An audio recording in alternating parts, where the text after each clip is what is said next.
যদি মণ্ডলী মহাগ্রন্থ আল কোরআনে আল্লাহ রাব্বুল আলামিন ঘোষণা করেন, কুল ইন কুনতুম তুহিব্বুনাল্লাহ ফাত্তাবিউনি ইউহিব্বুকুমুল্লাহ ওয়া ইয়াগফির লাকুম যুনুবাকুম আল্লাহু গফুরুর রহিম। আল্লাহ রাব্বুল আলামিন বলতেছেন, তোমরা যদি আল্লাহ রাব্বুল আলামিনের ভালোবাসা পেতে চাও অথবা আল্লাহ রাব্বুল আলামিনকে ভালোবাসতে চাও, তাহলে অবশ্যই আল্লাহর রাসূলকে ভালোবাসতে হবে, তার আনুগত্য করতে হবে। অতএব সম্মানিত সুধী মণ্ডলী, আমরা যে যাই করি না কেন, কোনো ইবাদত করতে গেলে আমাকে অবশ্যই স্মরণ করতে হবে, আমাকে অবশ্যই সতর্ক থাকতে হবে, আমাকে অবশ্যই সচেতন থাকতে হবে যে আমি যে ইবাদতটি করছি সেটি আল্লাহ রাব্বুল আলামিনের নির্দেশ আছে কিনা, এটা করার জন্য আল্লাহ রাব্বুল আলামিনের নির্দেশ আছে কিনা। দ্বিতীয়টি হচ্ছে, যেটি আমি করছি সেটি আল্লাহর রাসূল সাল্লাল্লাহু আলাইহি ওয়াসাল্লামের সুন্নাহর পদ্ধতিতে আমি করছি কিনা। এই দুটি শর্ত যদি আমি ঠিক না রাখতে পারি তাহলে আমার কাজটি কখনো ইবাদত হবে না। অতএব ইবাদত করতে গেলে, কোনো কাজ করতে গেলে, যেহেতু আল্লাহ রাব্বুল আলামিন ঘোষণা দিয়েছেন, মা খলাকতুল জিন্না ওয়াল ইনসা ইল্লা লিয়াবুদুন, আমি মানুষকে অন্য কোনো উদ্দেশ্যে সৃষ্টি করি নাই, কেবলমাত্র শুধুমাত্র এজন্যই সৃষ্টি করেছি যে তারা আমার ইবাদত করবে। যদি তাই হয় থাকে তাহলে একজন মুমিনের, একজন মুসলমানের ইবাদত ছাড়া 24 ঘন্টার ভিতরে অন্য কোনো কাজ থাকতে পারে না। একজন মুমিনের ঘুমটা ইবাদত, একজন মুমিনের রাজনীতি ইবাদত, একজন মুমিনের ব্যবসা বাণিজ্য ইবাদত, একজন মুমিনের স্ত্রীর সাথে মেলামেশা করা ইবাদত, একজন মুমিনের অপরের সাথে আত্মীয় স্বজনের হক আদায় করা ইবাদত। তার 24 ঘন্টার প্রত্যেকটা কাজই ইবাদতে পরিণত হবে যদি সেটা আল্লাহর নির্দেশ এবং আল্লাহর রাসূল সাল্লাল্লাহু আলাইহি ওয়াসাল্লামের পদ্ধতি অনুসারে হয় থাকে। সম্মানিত সুধী মণ্ডলী, সংক্ষিপ্ত পরিসরে আরেকটি বিষয় আমি বলতে চাই, সেটি হচ্ছে আল্লাহর রাসূল সাল্লাল্লাহু আলাইহি ওয়াসাল্লামের একটি গুরুত্বপূর্ণ হাদিস আমি মুসলিম ভাইদের উদ্দেশ্যে বলতে চাই। সেটি হচ্ছে, রাসূল করিম সাল্লাল্লাহু আলাইহি ওয়াসাল্লাম বলেছেন, যার আজকের দিনটি গতকালের চেয়ে সুন্দর হলো না সে ধ্বংস হোক। অতএব আমরা যারা অনিসলামিক রাজনীতিতে বিবর হয়ে আছি, আমরা যারা চাঁদাবাজিতে লিপ্ত আছি, আমরা যারা দুনিয়ার কথা চিন্তা করে রাজনীতি করি, তাদেরকে এখনই সচেতন হওয়া দরকার, সতর্ক হওয়া দরকার যে আমার গতকালের চেয়ে আজকের দিনটি সুন্দর হলো কি হলো না। যদি গতকালের চেয়ে আমার আজকের দিনটি সুন্দর না হয়, গতকাল আমার নামাজ কাজা হয়েছে, আজকেও যদি আমার নামাজ কাজা হয়, গতকাল আমি মিথ্যার ভিতরে বিবর ছিলাম, আজকেও যদি আমার ভিতরে মিথ্যা থাকে, গতকাল আমি মানুষের আমানতের খেয়ানত করেছি, মানুষের হক নষ্ট করেছি, আল্লাহ রাব্বুল আলামিনের হক নষ্ট করেছি, আজকেও যদি আমার সেরকম হয়, তাহলে বুঝতে হবে আমি আল্লাহর রাসূল সাল্লাল্লাহু আলাইহি ওয়াসাল্লামের সেই অভিশাপের মধ্যে আছি, যে কথা রাসূল করিম সাল্লাল্লাহু আলাইহি ওয়াসাল্লাম বলেছেন, আজকের দিনটি যার সুন্দর হলো না গতকালের চেয়ে, তার জন্য ধ্বংস।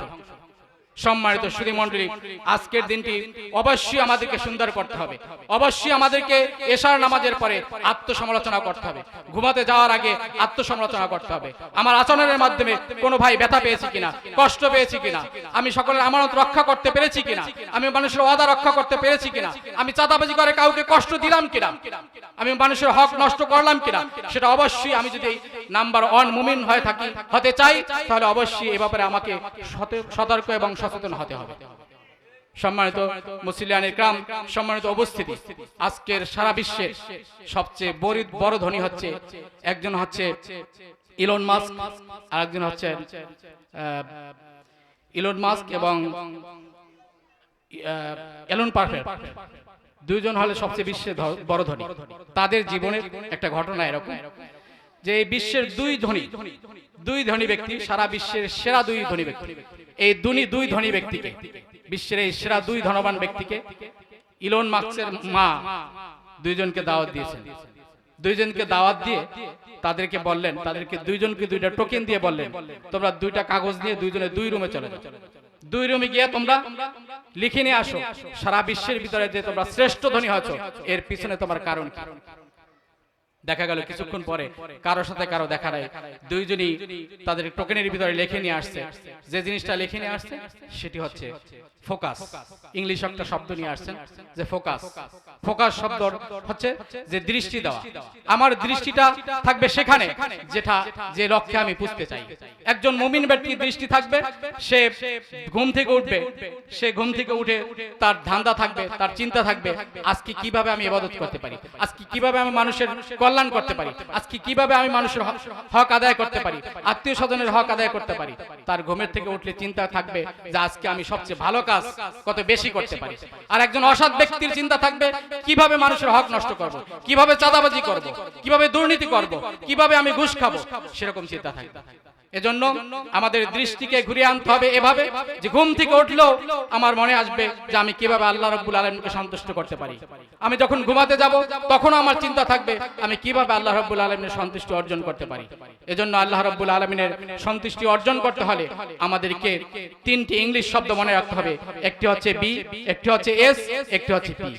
বিএসপি, এই তিনটি জিনিস যদি আমরা মনে রাখতে পারি তাহলে আমরা দুনিয়া এবং আখিরাত উভয় দিকে আমরা কল্যাণ অর্জন করতে পারবো।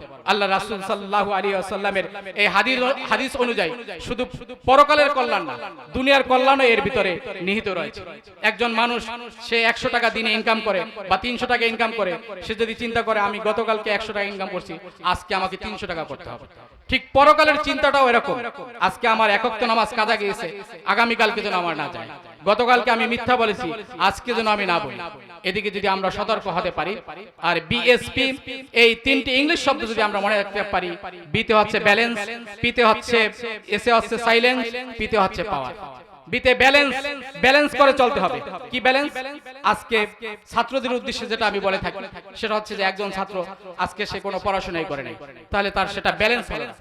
আজকে যদি সে পড়াশোনাও করে, খেলাধুলাও করে, নামাজও পড়ে, সব যদি সমান তালে করে, তাহলে তার সেটা ব্যালেন্স হবে।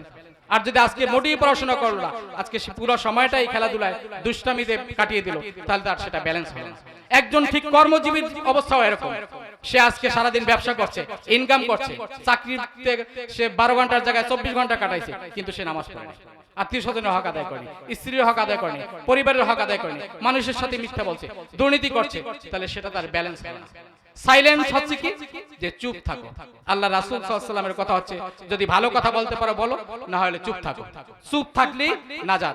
যত বেশি কথা কম বলতে পারবো ততই সেটা নাজাত। আরেকটি হচ্ছে পাওয়ার। পাওয়ার পিতে হচ্ছে পাওয়ার। পাওয়ার আল্লাহ রাব্বুল আলামিন আমাকে যে যোগ্যতা দিয়েছেন, সেই যোগ্যতা যদি আমি প্রয়োগ না করি তাহলে আল্লাহ রাব্বুল আলামিনের কাছে কাল কিয়ামতের দিন আমাকে জবাবদিহি করতে হবে। একজন ছাত্রের ভিতরে মেধা দিয়েছে, সে কেন এ প্লাস পাইলো না, সে কেন জিপিএ 5 পেল না, সে কেন ভালো রেজাল্ট করে পুলিশ অফিসার হলো না, এসপি হলো না, ডিসি হলো না, এজন্য তাকে কাল কিয়ামতের দিন জবাবদিহি করতে হবে। ঠিক আপনার পরিবারের মধ্যে আপনি হচ্ছেন নেতা, আপনি ফ্যামিলির নেতা, আপনার পাওয়ার আছে, আপনার সামর্থ্য আছে, আপনি কেন আপনার ছেলে সন্তান, আপনার স্ত্রী পুত্রকে ইসলামের রাস্তায় চালালেন না? আপনার পরিবারটা কেন ইসলামীকরণ আপনি করলেন না? আপনি একটা অফিসের দায়িত্ব আছেন, একটা মসজিদের দায়িত্ব আছেন, আপনি এলাকার দায়িত্ব আছেন, আপনার পাওয়ার আছে, আপনি ইচ্ছা করলে তাদেরকে ইসলামের রাস্তায় চালাতে পারেন, কিন্তু আপনার দুর্বলতার কারণে, আপনি দুনিয়ায় বিবর হওয়ার কারণে তারাও দুনিয়াতে গা বাসিয়ে দিচ্ছে, তারাও পাপে নিমজ্জিত আছে, আপনিও পাপে নিমজ্জিত আছেন। অতএব সম্মানিত সুধী মণ্ডলী, আল্লাহ রাসূল সাল্লাল্লাহু আলাইহি ওয়াসাল্লামের জীবনীর আজকের এই আলোচনা সিরাতুন নবী মাহফিলে আমাদেরকে আল্লাহ রাসূল সাল্লাল্লাহু আলাইহি ওয়াসাল্লামের সেই হাদিসটি আবার স্মরণ করে নিয়ে আমাদের জীবনকে সংশোধন করতে হবে। সেটি হচ্ছে আল্লাহ রাসূল সাল্লাল্লাহু আলাইহি ওয়াসাল্লাম বলেছেন যে আজকের দিনটি যার গতকালের চেয়ে সুন্দর হলো না, তার জন্য ধ্বংস হোক।